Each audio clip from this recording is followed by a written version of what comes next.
अस्सलाम वालेकुम everyone, this is doctor सार Chawla right at your service. और मैं आपको बताने लगी हूँ कि अगर आप सुबह उठते हैं और आपको ऐसा फ़ील होता है कि आपकी बॉडी सूजी हुई है, आपकी बॉडी में एडिमा है और वो दिन के गुजरने के साथ-साथ थोड़ा कम हो जाता है, तो उसका क्या मतलब है? और इसमें मैं थोड़ा-सा ये भी बात करूँगी कि जिन लोगों को लगता है उनकी उँगलियाँ सूजी हुई हैं, उसकी आपके पास क्या रीज़न है? सबसे पहले इसकी सबसे कॉमन रीज़न की मैं बात करूँगी, इसका मतलब है कि आपके जिस्म में इंसुलिन रेज़िस्टेंस है, आप शुगर बहुत ज़्यादा ले रहे हैं, रिफाइंड कार्ब्स बहुत ज़्यादा ले रहे हैं, आप डायबिटीज़ और प्री डायबिटीज़ की तरफ जा रहे हैं।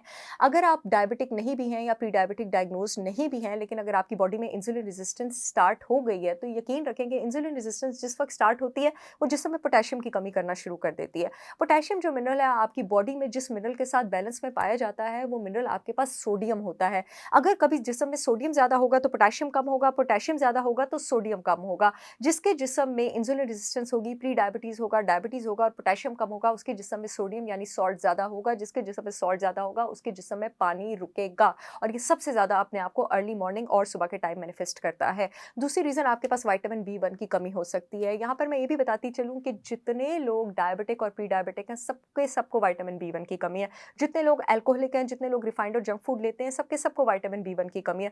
जितने लोग बहुत ज़्यादा कॉफ़ी और कैफ़ीन पीते हैं, सबके सबको विटामिन बी1 की कमी है। बी1 की कमी से आपके पास एक क्लासिकल डिज़ीज़ हो जाता है बेरी-बेरी, क्योंकि विटामिन बी1 जो है वो आपके हार्ट में, लिवर में, किडनी में और मसल्स में फ्लूइड बैलेंस को रेगुलेट और मेंटेन करने में हेल्प करता है। जब वो इसमें नाकाम हो जाता है तो आपकी बॉडी में स्वेलिंग होती है। तीसरी चीज़ जो कि इतनी कॉमन नहीं है, वो आपके पास प्रोटीन की डेफिशिएंसी हो सकती है। आपके पास बॉडी की एक बहुत इंपॉर्टेंट प्रोटीन लिवर बनाता है जिसको एल्ब्यूमिन कहा जाता है। एल्ब्यूमिन का काम होता है ब्लड का ऑन्कोटिक प्रेशर यानी खून का ऑस्मोटिक प्रेशर मेंटेन करना। अगर आपकी डाइट में प्रोटीन बहुत ज़्यादा कम है, आपने बहुत ज़्यादा स्ट्रिक्ट डाइट की है या खुदा न खास्ता आपको कोई प्रोटीन वेस्टिंग डिजीज़ हुआ है, कोई लिवर डिजीज़ हुआ है, कोई किडनी प्रॉब्लम हुआ है, तो हो सकता है कि आपके जिस्म में एल्ब्यूमिन की कमी हो गई हो और उसकी वजह से जो फ्लूइड है वो सेल से लीक करके बाहर की स्पेसेस में जा रहा हो। अल्लाह माफ़ी दे, ये ज़्यादातर आपके पास लिवर सिरोसिस के पेशेंट्स में देखा जाता है, उन पेशेंट्स में देखा जाता है जो एक्यूट किडनी फेलियर की तरफ जा रहे होते हैं या जिनको पैंक्रियास का प्रॉब्लम होता है, पैंक्रियाटाइटिस हो रहा होता है या जो बहुत क्रॉनिक 2-3-4 सालों से बहुत लो प्रोटीन डाइट पर गए होते हैं, उनमें भी ये कुछ हद तक हो सकता है। तो इस वजह से भी आपके पास जो है वो स्वेलिंग हो सकती है। नेक्स्ट रीज़न आपके पास हो सकती है मिक्सेडिमा।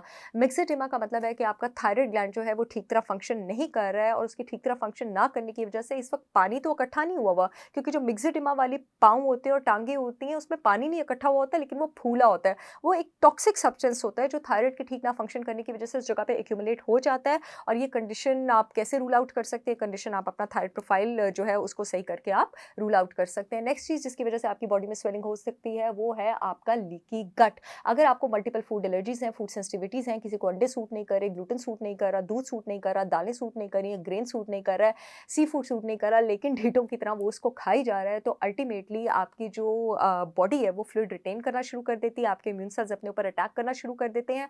और किसी भी ऑटो इम्यून डिजीज़ की शुरुआत यानी इम्यून सिस्टम ने अपने अगेंस्ट होना है, वो हमेशा सोजिश के साथ होती है, वो हमेशा आपके पास इन्फ्लेमेशन के साथ होती है।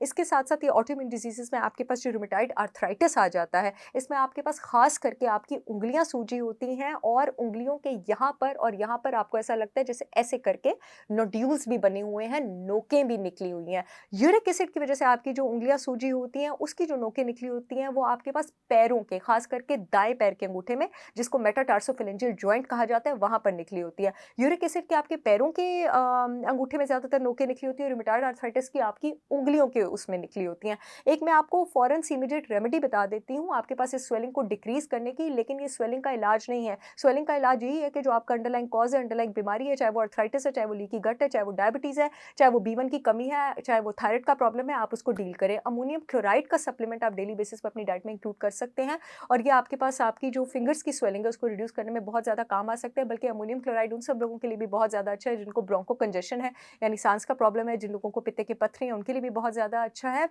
या फिर जिन लोगों को कैल्शियम की कमी है, जिसकी वजह से आँखें जो हैं, जिसको टेटनी कहते हैं, हर वक़्त ऐसे-ऐसे ट्विच करती रहती हैं, वो भी उनके लिए भी ये बहुत ज़्यादा बेहतरीन हो सकता है। आई होप ये वीडियो आप लोगों के बहुत ज़्यादा काम आएगी। I will see you all again with yet another informational video. तब तक के लिए अल्लाह हाफ़िज़।